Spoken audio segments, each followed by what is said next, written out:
They are putting the league on notice. Juan Soto, Carson Benge, AJ Ewing are absolutely on fire right now and are carrying the Mets offense that is all of a sudden absolutely rolling. And folks, get used to this because Mets fans are in for a treat for the next several plus seasons. What's going on, guys? I'm Josh Byrne. You're tuned into Mets Digest, guys. Thank you for all the love and support, over 7,600 subscribers. And if you guys are enjoying the daily Mets updates by me, Mike Duda, and everyone here at Mets Digest, please do consider subscribing if you are not already. 68% of viewers are not subscribed, and while we appreciate all the support, nonetheless, it would mean a lot if you would go ahead and hit that subscribe button. But let's get into today's video. Mets coming off another win, 4 out of 5 wins, and yes, it feels like a little too late, but nonetheless, it's great to see that this team is actually watchable right now and scoring runs. We thought the entire time going into this season, or at least most did, that this would be a kind of churn it out, burn and churn offense where they would put together good at-bats, pass over the baton, and put together a lot of long stretches of 5-6 runs a game. And finally, we're seeing that come to fruition. Of course, the team is healthier, but really, it's spearheaded by the trio in the outfield, Carson Benge, AJ Ewing, and Juan Soto. And Anthony DiComo pointed out in his tweet today that, quote, the Mets have scored 6+ runs for a 5th consecutive game. It's been their best and most consistent offensive stretch of the season. And Just Baseball highlighted the importance of the Mets outfield trilogy, saying, quote, the Mets outfield since May 12th, the day AJ Ewing made his Major League Baseball debut. Soto is mashing well over 1,000 OPS, Benge is well over 800, and AJ Ewing is right at 801. And keep in mind, Carson Benge, he's been on the team the entire season. AJ Ewing, of course, was called up on May 12th, and before this date on May 12th, Carson Benge was struggling mightily, so while his overall numbers aren't at that 816 OPS level, he has been a different player the past month, and him combined with Ewing, combined with Soto, has just made the Mets outfield a treat to watch, one of the most productive outfield units in the major leagues, if not the most productive outfield unit. So first, let's take a look at Juan Soto. Juan Soto this season, he's put together a masterclass, 2.9 BWAR, OPS, this is on Baseball Reference, so they don't update until 24 hours after the game ends. It's actually at 993. That says 978, but it's at 993 right now, and he's absolutely mashing. And guys, his Fangraphs statistics are even more high on him. As you saw, the 2.9 BWAR, well, Fangraphs is giving him 3, and keep in mind, he also hasn't been playing the entire season. He missed a little bit of time with a calf strain, a grade 1 calf strain, back in late April and May, and nonetheless, he has 21 home runs. Again, these numbers will be updated, and they'll get better, but what has already been updated is his Baseball Savant page. And wow, I mean, let's make this full screen because that is so pretty to look at. A whole lot of red. Shout out, Cardi, shout out, you know the rapper, but nonetheless, I mean, Juan Soto has been an absolutely incredible player. He's been every penny that the Mets signed him for, and it's been a treat to watch. If nothing else, just tuning in for Juan Soto's at-bats is a treat within itself. And I mean, look, it's not a fluke. This is what this guy does year in, year out, and he's doing it again this season. Now, Carson Benge, on the other hand, he's also been really hot, and considering that he started off the first month plus of the season really doing very little, you know, this has been absolutely an incredible stretch for Carson Benge, and he was hitting leadoff for most of the season, but since Ewing has really ascended recently, he moved into the 5th spot in the lineup most days. Today, he was actually batting cleanup, but it doesn't really matter, and it doesn't really faze him, and that's been one of the most impressive aspects of Carson Benge's game, is that whether he's struggling, whether he's doing well, whether he's hitting leadoff, whether he's batting cleanup, it doesn't matter where he's batting, how he's doing. This is the same player every day, and you need that, and you have to respect that, you know, and so therefore, if you project this across an entire season, he's right around a 3 win above replacement player. For a rookie, that's pretty darn good. For any player, that's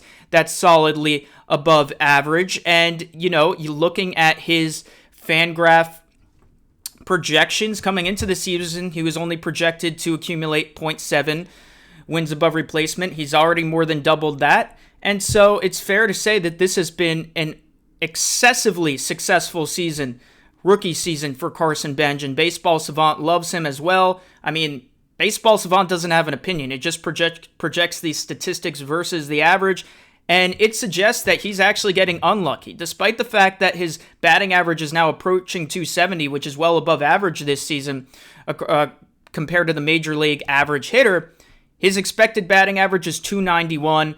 His defense is well above average. He has a good arm, really good speed. And then we have A.J. Ewing, and A.J. Ewing has been nothing short of unbelievable lately. I posted a video a week or two ago about him becoming a superstar, and I think he has the highest potential out of the two between Benge and Ewing, and I think they both have a lot of potential for sure. But what sets A.J. Ewing apart is his discipline. This is a guy who already has an on-base percentage over 300 and is one of the fastest players in the game. He's been decent defensively, as you're going to see from his Baseball Savant, but he hasn't been the likes of Pete Crow Armstrong. Not that it's fair to expect that from him, but sometimes coming in on balls, he takes a step back, and he actually has been better going back on balls than coming in on them. Again, I think he's 21 years old. So if we're getting this level of production from him right now, just think about what the Mets could potentially get from him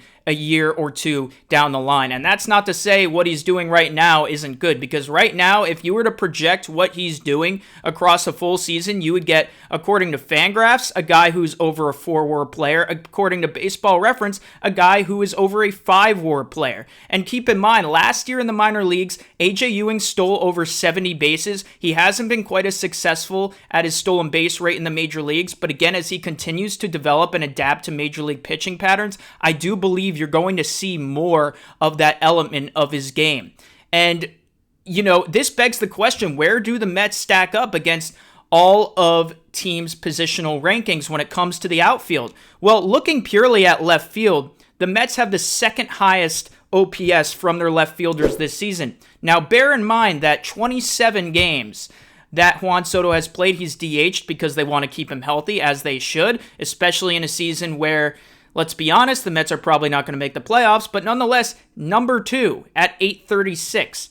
And then you move on to center field, and the Mets have the 9th highest OPS at 763. Again, keep in mind that A.J. Ewing hasn't been playing the whole season. And finally, you have right field, and the Mets are more in the middle of the pack there at around number 17. But this is more than forgivable when you consider the fact that they've been, basically getting near Gold Glove caliber defense from Carson Benge out there, and B, Carson Benge's numbers are actually higher than this, so when the Mets aren't playing him in right field, it's kind of dragging down the numbers a bit. And speaking of defense, Juan Soto, that's not his calling card, never has been, probably never will be, but they're getting league average defense from Juan Soto, and to me, that's a big win. And I know he's only played 46 games in the outfield this season, but this is a guy who's gotten a lot of criticism for his defense, or lack thereof, and he's made a couple nice plays, and it's equated to a league average output. And last year, he was well below average defensively, so that's really nice to see.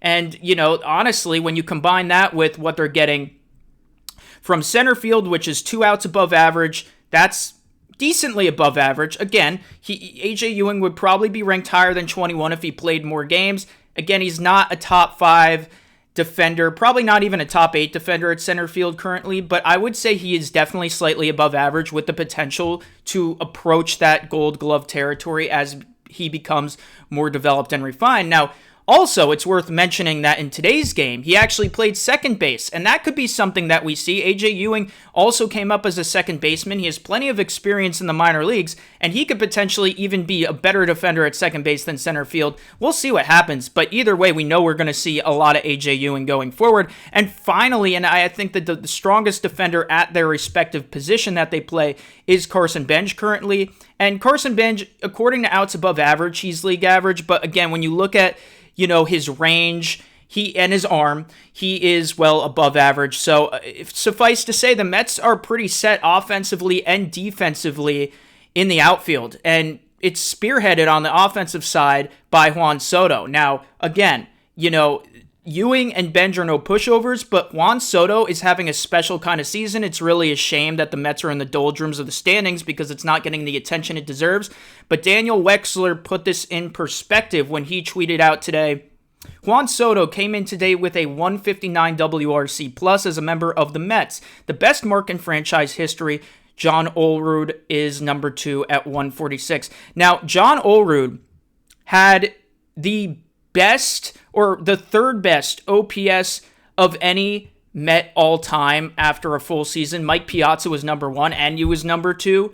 But one thing to consider here, and this isn't to kind of minimize what these great players did, but you also have to consider the era that they were in. It is a factor in WRC plus because it's comparing against the league average. And the league average OPS in 1998, when Olerud had his great season, was 770. And when you look at 2000, when Mike Piazza had his fantastic season, it was league-wide average was 782. So think about that. 782. If the Mets team-wide had a 782 OPS in 2026, I can basically guarantee you they'd be the highest scoring team in all of baseball. And we know that's not the case. It's a different time. Obviously, we know that about the steroid era and whatnot and everything comes with it. We don't need to get into that.